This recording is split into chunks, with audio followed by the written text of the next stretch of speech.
हाँ जी, नमस्ते जी सबको, वंदे मातरम। नीलम रसोपचार केंद्र गुरु वॉइस चैट में स्वागत है आपका। और दिन है आज 29 नवंबर 2022 मंगलवार। और सामान्य चर्चा में स्वागत है आपका। सुशील भाई, आप कंटिन्यू करें। जी भैया, बहुत बहुत धन्यवाद। अ, नीलम माता जी को प्रणाम, चरण स्पर्श, जय सिया राम। माता जी, मेरा एक क्वेश्चन है। जिसको चेस्ट में दर्द रहता हो, जैसे कि सुबह उठ के चले तो दर्द ज्यादा होता है, जैसे काम ज्यादा कर लिया फिर उसके बाद कम हो जाता है, उसके लिए कोई घरेलू उपाय आप बताएं। वंदे मातरम सभी को, जय सिया राम। मैं ये बता चुकी हूँ ऐसे कुछ बार कि अदरक को सेंधा नमक और नींबू में किसी कांच की प्लेट में भिगो के रख दो और सुखा लो, चाहे उनको 12 महीने के लिए अपना स्टॉक बना लो। 2-3 टुकड़े या तो राजमा जितने टुकड़े करके कर लो, तो एक टुकड़ा भी काफी है। रोज एक टुकड़ा सवेरे ले लिया, एक दोपहर ले लिया, एक शाम ले लिया। पर अपनी तासीर देखना कि इतना गर्म आपकी तासीर सह पा रही है, नहीं तो 2 बार कर लो 3 बार की जगह, और या 1 बार कर लो। ये अपनी तासीर के ऊपर रखना। ये नहीं कि मैंने 3 बार बोल दिया तो तीनों बार लो और फिर आपकी तासीर गर्म हो जाए। इस बात का ध्यान रखना। तो ये, और सवेरे का वज्रासन भी आपको बहुत काम करेगा, क्योंकि छाती में दर्द होता ही तब है जब गैस चढ़ती है। तो अदरक पाचक भी है और हार्ट की प्रॉब्लम के लिए बहुत अच्छी है, पर डालना सेंधा नमक है, इस बात का ध्यान रखना। तो सवेरे का वज्रासन भी बहुत अच्छा काम करेगा कि पाचन हो जाएगा, पेट साफ हो जाएगा, गैस खाली हो जाएगी, तो आपको वो भी काम करेगा। और कुछ?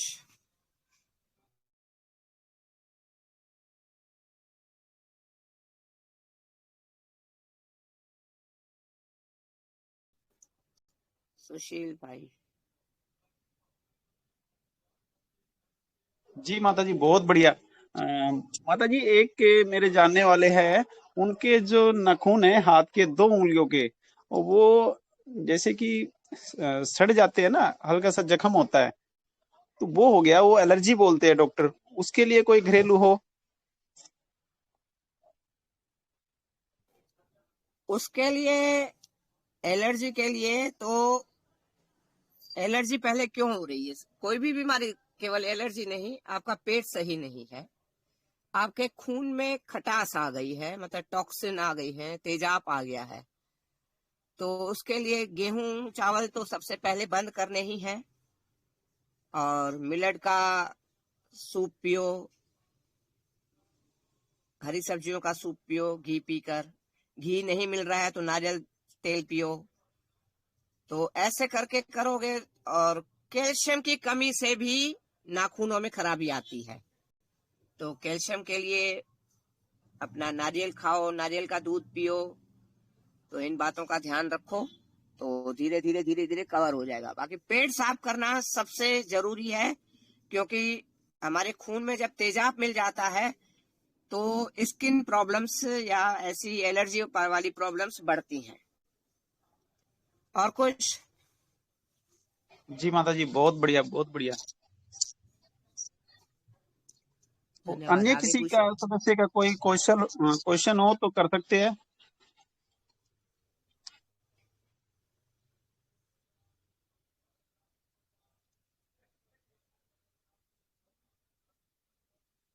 विजय पांचाल जी, आप पूछ सकते हैं, कोई भी है।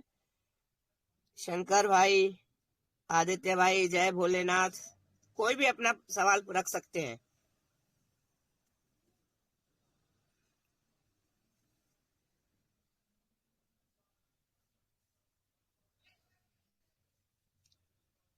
चलो हरजिंदर, तुम पूछ लो, या सुशील भाई तुम ही पूछ लो।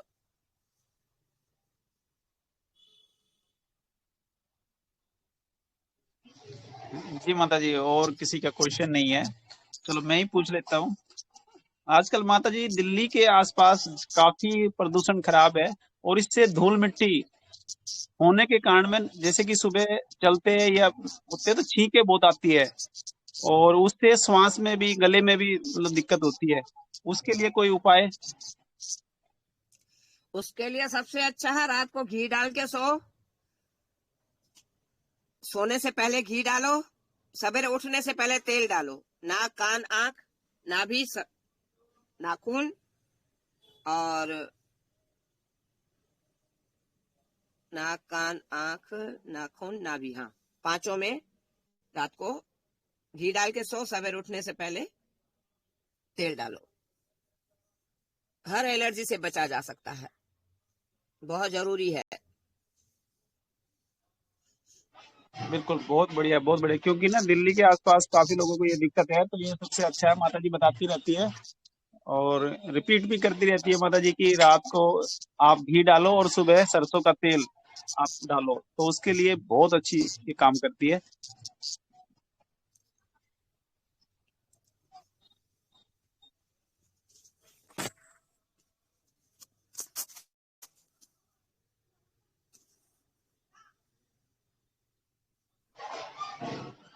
माता जी एक छोटा सा क्वेश्चन और है, जैसे कि बच्चों के लिए ना आजकल खांसी जुकाम और फीवर चला हुआ है, हाँ, उसके लिए भी आप थोड़ा सा बताओगे तो जिसके बच्चे छोटे हैं ना, तो काफी उनको आराम मिलेगा। उसके लिए भी यही रहेगा कि आप रात को घी डालो, सवेरे तेल डालो। क्योंकि ये घी डालने से, तेल डालने से जुकाम भी कम होता है, और जो हो चुका है वो बैठता नहीं है, निकल के ही दम लेगा।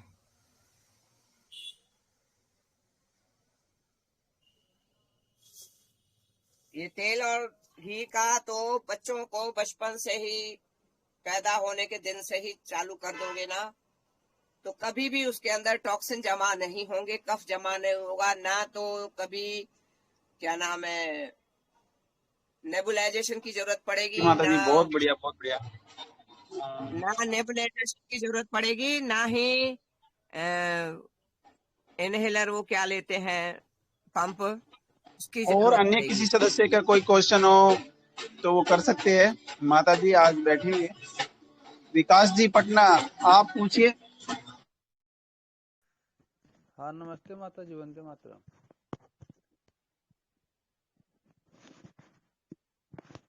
वंदे मातरम बच्चे बोलिए। से माता जी अक्सर देख रहे हैं अभी, जैसे बहुत लोगों को मतलब हर्निया की प्रॉब्लम हो रही है। जैसे पेट का दो तीन तरह का हर्निया होता है ना, जैसे बाहर निकल जाता है। एक हर्निया सुन रहे हैं कि जैसे अंदर की ओर होता है, जैसे हाईटेक हर्निया शायद बोला जाता है। तो वो जैसे हम लोग का ये फूड पाइप होता है ना, जो खाना नीचे की ओर जाता है, तो वो उसके बाद मुंह जो होता है विकास पेट का, जी उसमें। आपकी आवाज नहीं आ रही। जी, बोल रहे हैं जी, ये बहुत लोगों को हर्निया की प्रॉब्लम अभी देखने को मिल रहा है। तो उसमें जैसे पेट में से उभार होके हर्निया होता है ना, बाहर की ओर। माता जी आपको आवाज आ रही है विकास जी की? थोड़ी कम आ रही है, बाकी सुनाई तो दे रहा है। हाँ, नहीं, प्रयास करो विकास जी, थोड़ा सा ऊंचा बोलो या थोड़ी सी लीड लगाओ।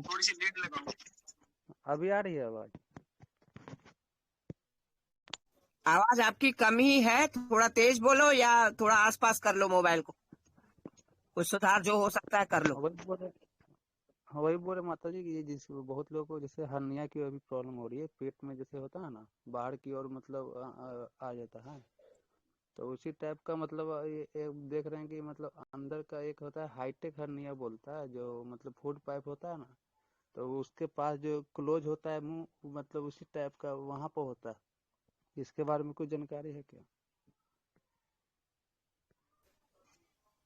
मैं शायद 2 4 5 बार बता चुकी हूँ हर्निया के बारे में, दोबारा जी बता देती हूँ आपके सवाल पे। जी। आपने पानी भरने वाला जो लेजम होता है, जो पाइप होता है, पानी भरने के बाद गोल गोल घुमा के कहीं टांग देते हो। जिस हिस्से में थोड़ा सा पानी रह जाता है वो हिस्सा नीचे लटक जाता है। नोट किया है आपने? जी जी। और ये हमारी जो आते हैं वो भी एक तरह से पाइप है। तो हम पाइप को तो गोल गोल घुमा के टांगते हैं, मगर जो हमारी आते हैं ना, अंग्रेजी के एस वर्ड के हिसाब से हमारे अंदर में पेट में सेट होती हैं। तो जिस हिस्से में मल भरा रह जाता है, पाचन आज किसी का भी सही नहीं है। जिस हिस्से में मल भरा रह जाता है वो हिस्सा नीचे लटक जाता है। वो फिर अंदर की तरफ वाले में आ गया तो हाईटेक हर्निया बोल दिया, बाहर को आ गया तो उसको सादा हर्निया बोल दिया। है कुछ भी नहीं, आपका मल भरा हुआ है। आप केवल और केवल एक तो गेहूं चावल दालें छोड़नी है, दाल का केवल सूप पीना है, वो भी साबुत दाल का, बिल्कुल पानी पीना है। आप फल सलाद नारियल पानी पे आ जाओ, आपका कैसा भी हाईटेक होगा ठीक हो जाएगा। और अगर ज्यादा परेशानी है तो नाड़ी शोधन ले सकते हो। वो मैं 1 महीने से ज्यादा दवा किसी को भी नहीं देती। परहेज आपको आखिरी सांस तक करनी पड़ेगी, क्योंकि एक बार शरीर रूपी गेहूं में बीमारी रूपी घुन लग गया है तो अब तो बच्चों अब इसको सहेज के ही चलाना पड़ेगा, वरना वापस यहाँ नहीं वहां भटकना ही पड़ेगा। और नतीजा 0/0 है। जब तक परहेज नहीं करोगे तब तक बात नहीं बनेगी। और कुछ?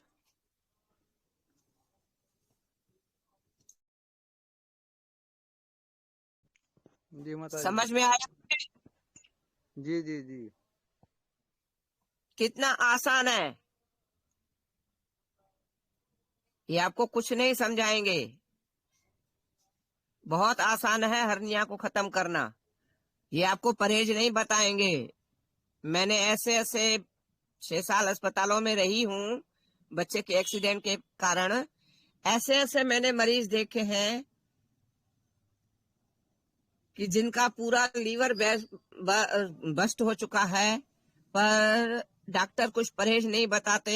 डॉक्टरों के सामने वो चाउमीन खा रहे हैं, मैगी खा रहे हैं, पर डॉक्टर बोल नहीं रहे हैं, क्योंकि उनको मरीज को ठीक नहीं करना है, उनको दुकान चलानी है।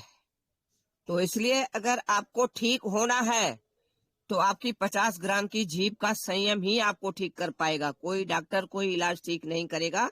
ये बात अलग है। नाड़ी शोधन से आपका जो जमाव है वो निकल जाएगा तो आपको जल्दी फायदा हो जाएगा। बाकी मेरा इलाज 1 महीने से ज्यादा मैं किसी को नहीं देती हूँ।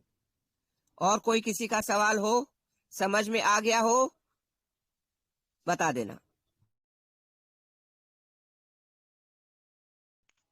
जी माता जी। और माता जी जैसे बहुत को जैसे किडनी में ब्लॉकेज अभी हो रही है, और मतलब जैसे डायलिसिस वगैरह कराने को बोला जाता है या ऑपरेशन होता है उसमें, तो उसके लिए कुछ? मैंने 14 दिन में 100% फेल किडनियां, 3 बार डायलिसिस हफ्ते में, और वेंटिलेटर वाले बंदे को ठीक किया है। मेरे नजर में न किडनियां फेल होती है, न पैनक्रियास फेल होती है, न लीवर फेल होता है। केवल और केवल जो मैंने जैसे हर्निया के लिए बताया कि आपके अंदर वहां पर मल कफ टॉक्सिन म्यूकस जमा हो गया है, चर्बी जमा हो गई है, वो आंत नीचे लटक गई और हर्निया बन गया।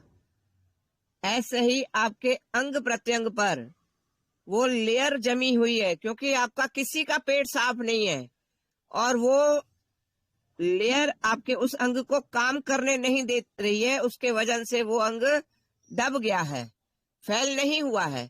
आप वो लेयर हटाओ। मैं नाड़ी शोधन से केवल उस लेयर को हटाती हूँ। वो लेयर हट गई तो कोई 10 दिन में ठीक हो रहा है, कोई 1 दिन में ठीक हो रहा है, कोई 15 दिन में ठीक हो रहा है, कोई 25 दिन में ठीक हो रहा है, बाकी ठीक हो रहा है।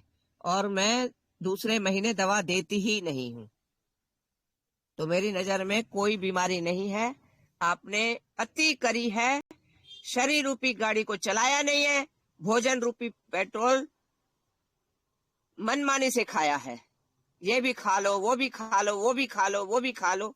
भाई, जितना शरीर रूपी गाड़ी को चला रहे हो उतना ही भोजन रूपी पेट्रोल डालो, तो पाचन हो सके, बर्न हो सके। पाचन नहीं होगा, अधपचा भोजन सड़ेगा। शुरुआत कहाँ से होगी? शुरुआत होगी बीमारियों की वो अधपचे भोजन के सड़ने से। गैस बनेगी, गैस सर पे चढ़ेगी और आपको सर दर्द होगा। फिर आपको बोला जाएगा, अरे सर दर्द हो गया, कुछ लेते क्यों नहीं? आपने कुछ ले लिया और वो सर दर्द आपका बंद नहीं हुआ। वो सर दर्द का मैसेज पहुंचाने वाली नर्व को नशा दे के सुला दिया गया। तो नशा देके आप किसी भी अंग को, किसी भी चीज को कब तक खींचोगे? आखिर तो नशा भी नुकसान करेगा और ऊपर से गंध भी भरा हुआ है। आयुर्वेद कहता है, आंत भारी तो माथ भारी। आपके आंतों में मल फंसा हुआ है, उस पे गैस बन रही है, वो गैस सर पे चढ़ रही है, इसलिए आपके सर में दर्द है। तो आपको क्या करना है? आपकी आंतों को खाली करना है, आपको पाचन की तरफ ध्यान देना है। आपको उतना ही भोजन करना है जितना आप शरीर रूपी गाड़ी को चला रहे हो, जितना आपका पाचन हो सके। आप तो उल्टा क्या करते हो, पाचन नहीं हो रहा है तो कहीं चूरन चटनी खा के सो रहे हो, कहीं गुटखा खा रहे हो पेट साफ करने के लिए। इसके रिजल्ट लॉन्ग टाइम में आप सबको पता है क्या हो रहे हैं। एनिमा ले रहे हो, भाई ये धक्का मुक्की मत करो, इससे आपका प्रकृति और खराब होगी। आज आपको नहीं पता पड़ रहा है, आप लग रहा है चलो एनिमा से साफ हो गया, चूरन चटनी से साफ हो गया, बीड़ी सिगरेट से साफ हो गया, गुटखा से, शराब से साफ हो गया। नहीं, ये लॉन्ग टाइम में आपको लंबा नुकसान देंगे। सबसे बड़ी बात तो क्या है, हम जो ये पेन किलर्स ले रहे हैं, अरे जुकाम हो गया कुछ लेते क्यों नहीं, ये भी मेन कारण है। जुकाम वाला भी, वो आपने श्लेष्मा रोक के, आप वीडियो देखो, जुकाम वाला जो हमारा जल नेति थी, रबड़ नेति थी, सूत्र नेति थी, दुग्ध नेति, घृत नेति,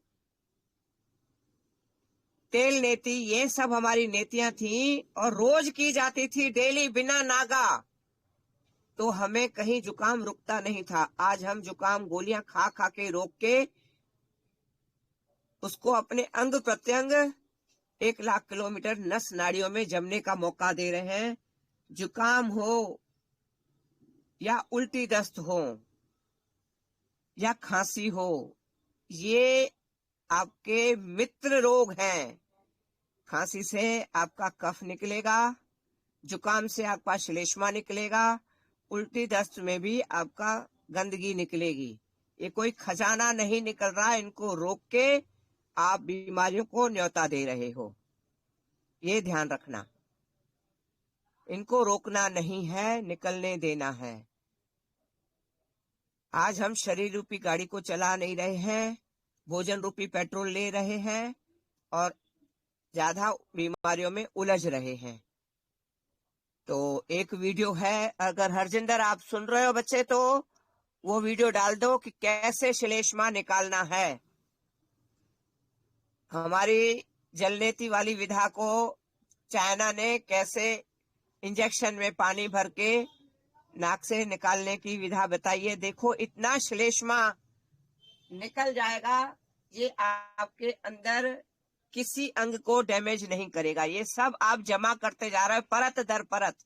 फिर डॉक्टर बोल रहे हैं आपकी किडनियां काम नहीं कर रही, आपका लीवर काम नहीं कर रहा, आपको अस्थमा हो रहा है। कुछ भी नहीं है मेरी नजर में बीमारी, आप परत दर परत जमाते जा रहे हो। मल, कफ, टॉक्सिन, म्यूकस, चर्बी, ये सारी लेयर है हर बीमारी का कारण, और उसका कारण है आपका पाचन न होना, शारीरिक श्रम न होना। मेहनत मजदूरी करो, भरपूर खाओ, जब आप शरीर रूपी गाड़ी चला नहीं रहे हो तो भोजन रूपी पेट्रोल डालने का हक नहीं है। फिर आप डॉक्टरों के लिए कमा रहे हो और भुगतने के लिए कमा रहे हो, खा रहे हो। और कुछ समझ में तो आ रहा होगा? जी माता जी। ठीक, और किसी का कोई सवाल है? ये तो सुशील भाई भी नदारद हो गए, हरजिंदर भाई भी नदारद हो गए। वंदे मातरम। वंदे मातरम बच्चे। नदारद होने वालों की क्यों गिनती कर रहे हो आप? अभी तो बहुत लोग हैं। बहुत तो लोग हैं जरूर, मगर सवाल नहीं रखते ना। अच्छा, एक 70 वर्षीय पुरुष हैं, जलोदर की दिक्कत आ गई है, पेट में मतलब पानी भर गया है और दिक्कत लीवर में भी है, तो उनके लिए कुछ कर सकते हैं क्या?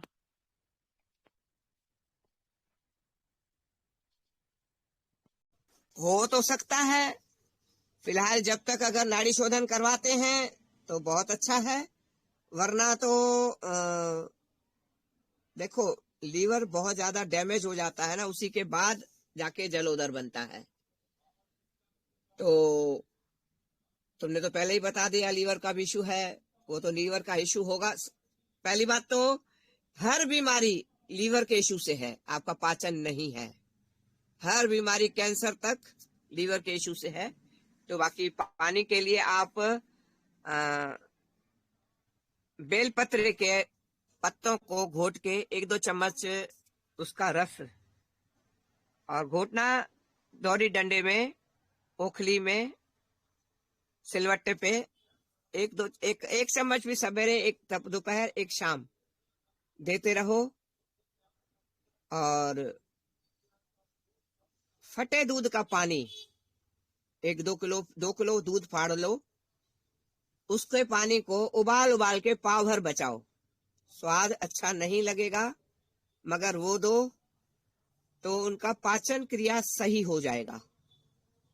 दस्त लग के जो भी लेयर जमी है, कभी भी किसी को बहुत ज्यादा पेट की परेशानी होना, फटे दूध की पानी पी लिया करो तो आपका पेट साफ हो जाया करेगा।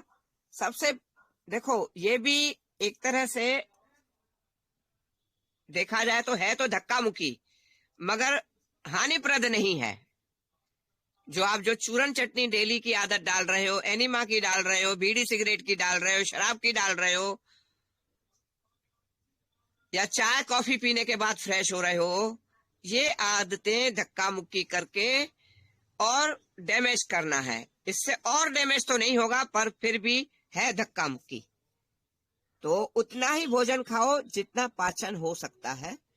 तो 2 किलो दूध का पानी एक बार में या 2 बार में आधा आधा करके, मैं 100 उसका 2 किलो दूध के पानी को 100-125 ग्राम पावर बच जाए, 100-125 एक बार दे दो, घंटे 2 घंटे बाद दोबारा वो 100-125 ग्राम पानी दे दो। 2, 4, 5 दस्त आ जाएंगे, और दस्त आ जाएंगे, हो सकता है उसी में पेट का पानी भी निकल जाए। और बेलपत्री के पत्तों का रस दे दो। और कुछ? कमजोरी भी बहुत है ना। कमजोर तो हो ही जाएगा ना, जब ऐसी हालत होगी तो कमजोर तो होगा। तो फटे दूध का पानी क्या है, उनको ताकत भी देगा, सफाई तो करेगा ही करेगा, ताकत भी देगा। और बेलपत्री का पानी जो जूस दोगे वो उनके पानी को सोख लेगा। तो जो फटे दूध का पानी पिलाओगे तो वो सोखे हुए पानी को मल द्वारा निकाल देगा। समझ में आ रहा है मेथड? जी माता जी, जो बेलपत्री है ना, अगर उनको सिलवट्टे पे कूटते हैं, क्योंकि बेलपत्री में पानी निकलता है बहुत कम, तो बिल्कुल मालूम थोड़ा है। सा पानी, जी थोड़ा सा पानी डाल के उसको सिलवट्टे पे चटनी बना सकते कर हैं उसकी? सकते हो, पर पानी कम से कम डालना है, एक आध छींटा, क्योंकि हमें बेलपत्र का चाहिए। बेलपत्र काफी सारे कूटने पड़ेंगे, और मिक्सी में तो वो पिसते भी नहीं है ढंग से, वो तो बहुत पानी डालना पड़ेगा तब जाके मिक्सी में पिस जाएंगे। गांव में तो तो वो बच्चे काम नहीं हैं करना मेरे। है, क्योंकि हमें पानी नहीं देना है, ऐसे मरीज को पानी नहीं देना है काफी हद तक। तभी तो बोला 2 किलो दूध के पानी को, फटे हुए पानी को आप पाव भर बचाओ, आधा आधा करके 2 बार दो, और मेरे को फिर अवगत कराओ कि क्या माता है जी परिस्थिति खाना तो कुछ नहीं देना ना इनको, है। खाना तो कुछ नहीं देना है ना, अनाज तो कुछ नहीं देना। नहीं, अनाज नहीं देना, ज्यादा से ज्यादा दाल जूस का दे पानी। सकते हो, जूस तो दे सकते हो, क्योंकि शरीर को भी खुराक देनी है ना। जी क्या कहा जाए, अभी क्या खा रहे हैं ये बताओ। माता जी अभी तो उम्मीद छोड़ के ही बैठे हुए हैं लोग ना। तो कुछ खिला नहीं रहे उनको। हाँ तो मतलब ये सोच के खिला रहे हैं कि भाई ताकत मिलेगी, वो तो रोटी भी खिला रहे हैं, पर रोटी से कुछ बनेगा थोड़ा, तो नुकसान ज्यादा करेगा वो ना। तो और नुकसान करेगा, लीवर खराब है, रोटी नुकसान करेगी। जी तो सामा के चावल दे सकते हो दही में मिला के, ये सही रहेगा उनके लिए। वो भी जी दही, मैं मतलब 2 4 5 घंटे, 2 घंटे कम से कम दही में रखना है। और अगर आज शामा के चावल बना लो और रात को फिर दही में डुबो के रख लो और सवेरे दे दो, तो ये काम ज्यादा करेंगे, जी उनको एनर्जी मिल जाएगी। सामा के चावल बहुत अच्छे पाचक होते हैं, वो दो, क्योंकि शरीर को भी देना है ना कुछ खुराक। जी माता जी। हाँ, तो आप बेलपत्र का ये दे दो रस, और जी फटे दूध का पानी, होना देसी गाय का चाहिए। जी और कुछ? बस इनके लिए तो इतना ही है माता जी। जो नाड़ी मतलब नसों की दिक्कत है, जकड़न की दिक्कत है ना। अ, हम्म औरत है लगभग 40 साल, हम्म नसों की दिक्कत है, उनके लिए नाड़ी शोधन करवाना जरूरी रहेगा या आ जाएगा वैसे आदतें बदल के? देखो, मैं तो ये कहूंगी आदतें बदल के तो होगा ही होगा। अगर नाड़ी शोधन करा लो ना, जी मेरा इलाज है ही 1 महीने का ना, जी 1 महीने का तो देती हूँ, उसमें भी कई लोग पहले ही ठीक हो जाते हैं। जी तो आदतें तो बदलनी पड़ेंगी, वो चाहे नाड़ी शोधन लो या ना लो। और हम तो जी नाड़ी शोधन में मैं गारंटी नहीं दूंगी, क्योंकि आपने आदतें नहीं बदली तो क्या करोगे, और आपने आदतें बदलनी तो उसमें मैं गारंटी दूंगी। जी बढ़िया। होगा कैसा ऐसा कुछ? मेरे सिर पे भी बाल आएंगे फिर तो। हाँ, ये हुई ना बात। जी देखो बेटा, कोई आलोक को मैं पहचानती नहीं थी, आ गए ना उसको। हम्म। ये तो है नहीं कि मैं हाँ उसको बोल के आई भाई तुम मेरा एडवर्टाइज कर देना, थोड़ी रिश्वत दे दूंगी। मैं देरी से जुड़ा हूँ माता जी, मैंने सुना नहीं है। आप किट लिए होगी आपसे ना? हाँ, किट पहुंच गई है उसके पास भी। जी माता जी, हाँ जी। हम तो वज्रासन पेट साफ करने के लिए कर रहे थे ना। क्या कह रहे बेटा? कह रहे तो वज्रासन पेट साफ करने के लिए कर रहे थे ना। हाँ हाँ लेकिन हाँ, कहाँ से कहाँ पहुंच गए। लेकिन रिजल्ट ऊपर वाले माले पे आ गया।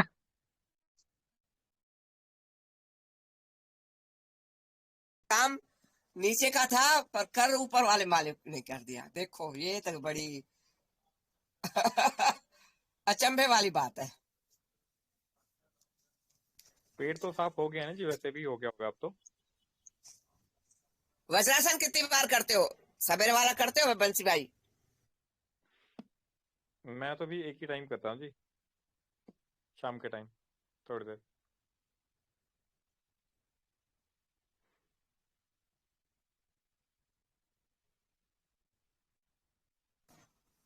आवाज नहीं आ रही है। सवेरे वाला वज्रासन करते हो, बिस्तर वाला? नहीं माता जी मैं तो नहीं कर पाता हूँ, मैं अरे शाम क्यों? को ही करता सवेरे हूँ। अभी वाले ने तो कमाल किया है और तुम शाम को करते हो। सवेरे वाले 99% काम करता है, पता है। अभी करूंगा जी आगे से। और बाकी आप 24 घंटे बैठोगे ना, 1% है, पता है? 24 घंटे बैठने के बाद भी 1% है। सवेरे बिस्तर छोड़ने वाला 99% है।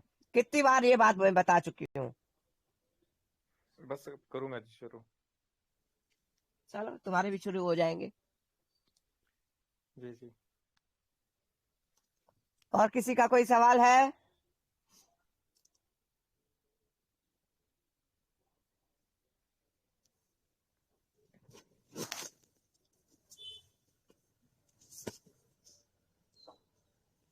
चलो नहीं है किसी का सवाल तो एंड कर दें।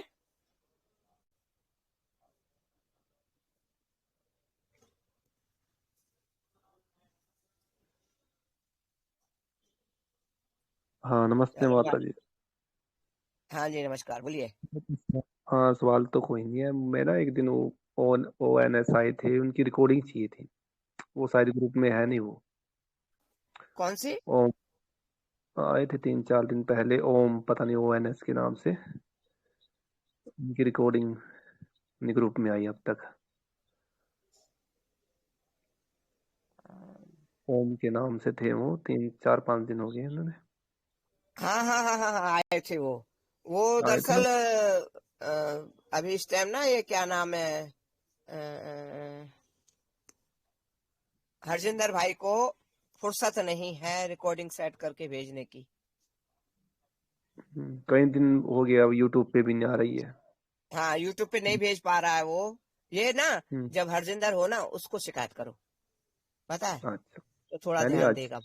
दरअसल उसको बच्चे को हाँ, ना काम बहुत है, जी। क्या कहा जाए अब।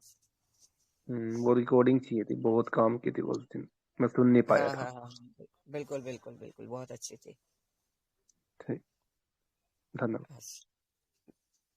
सबको वंदे मातरम। फिर कल मिलते हैं हम। वंदे धन्यवाद। मातरम। वंदे मातरम।